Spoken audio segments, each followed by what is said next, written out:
campaign and in his victory speech, Trump characterized himself as a champion of working Americans.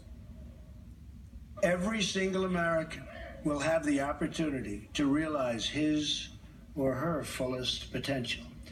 The forgotten men and women of our country will be forgotten no longer. Today we learned that Trump will pick a labor secretary who opposes raising the federal minimum wage and who has spoken enthusiastically about replacing workers with robots. Trump tapping Andy Puzder, the CEO of the fast food company that owns fast food restaurants Carl's Jr. and Hardee's, to lead the Labor Department. Puzder, who has paid more than $4.4 million in 2012, has argued strenuously against raising the federal minimum wage, which is just $7.25 per hour, arguing that an increase would be bad for workers because it would force business owners to cut jobs. Earlier this year, he said he wants to create a restaurant where consumers never interact with employees in order to combat rising labor costs. Speaking about the machines that would replace human workers, Puzder told Business Insider, "They're always polite, they always upsell, they never take a vacation, they never show up late, there's never a slip and fall or an age, sex, or race discrimination case." Trump may discuss the Puzder pick tonight. He might also once again attack union leader Chuck Jones, who represents the carrier workers whose jobs Trump pledged to save. After Jones said this week that Trump lied about how many jobs would actually be saved in his deal with Carrier, Trump tweeted, quote, "Chuck Jones, who's president of United Steelworkers 1999, has done a terrible job representing workers. No wonder companies flee country." And joining me now is Chuck Jones, president of United Steelworkers, Local 1999, which represents carrier workers in Indianapolis. Chuck, before we get to what the president-elect said yesterday and everything, can you just tell me a little bit about yourself and what you do as president of that local? How long have you been doing that, playing that role? Yeah, I've been president or vice president of this local since 1985, with the exception of 3 years. So almost 30 years altogether. And I just want, I mean, just in case it's not clear to people, you're not getting rich off this job. You're not in this job for glamour, fame, or bucks. No, and the reason that and I liked it and reason I got involved in it is it's something different every day, and I got involved because I thought I could make a difference in people's lives and, try to do the best I can for the people we represent. You know, there are folks who Bernie Sanders, who I'm going to speak to just after you, said that you're the reason that people know about Carrier's plan to move jobs overseas and outsource. I mean, you've been working this beat. There's a picture of you meeting with Governor Mike Pence, now the vice president-elect. You've been working on this for quite some time. Yeah, ever since Carrier announced they were going to close the facility in February, we've tried to keep it alive, and you guys have helped get the message out there to the American people of what is going on in this country as far as people who lost jobs due to corporate greed.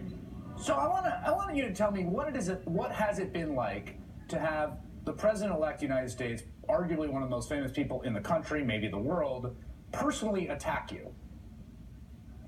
To be quite honest, when I heard the tweet, I laughed. And the guy was telling me what it was. He said, "I'm serious," and I laughed some more. I mean, my wildest imagination, I never would have expected that. And hell, it don't affect me one way or another. I've had a lot more people say that I have respected a lot more say things. And Trump's, I'll give the man credit. He's got some spunk in him, so. That's fine. It ain't no big deal one way or another.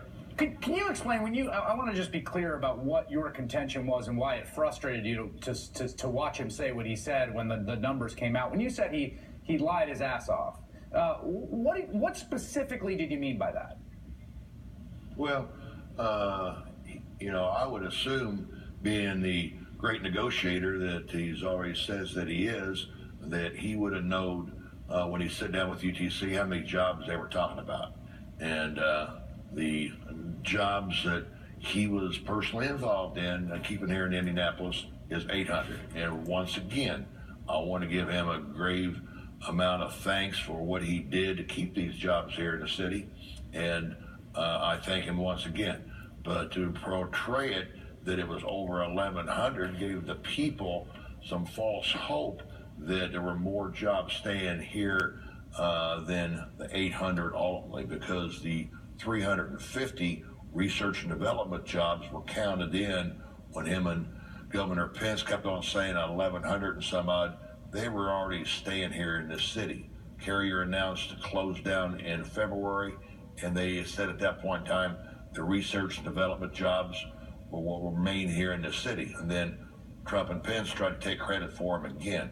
How many times can you take credit for the same job staying here in the city? Not that many times. So consequently, when 2 days before he came in, they was putting out everywhere that 1,100 some odd jobs were going to remain in the city to give people false hope that they might have a job, for then to find out that no, the number is 730 bargain unit jobs and 70 supervisory jobs, 800 jobs altogether, so which is good.